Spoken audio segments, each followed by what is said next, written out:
How to use delay and echo effects in AudioLab. First of all, open the AudioLab app on your device and make sure you are on the main dashboard. Next, go to the Effects section under Audio Editing Tools and import the audio file you want to edit. Once the audio is loaded, select the echo effect. You will see settings like delay time, delay factor, in gain and out gain. Adjust the delay time to control how quickly the repeated sound occurs. Use the delay factor to set the number of repetitions and adjust the in-gain and out-gain to control the input and output levels of the effect. Next, you can also apply different types of echo effects such as robot echo, mountain echoes, industrial echo, and others.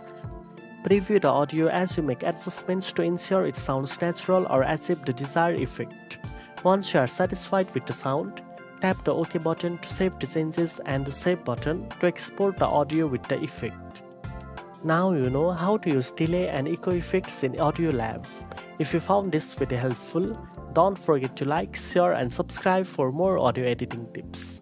Thanks for watching and I'll see you in the next one.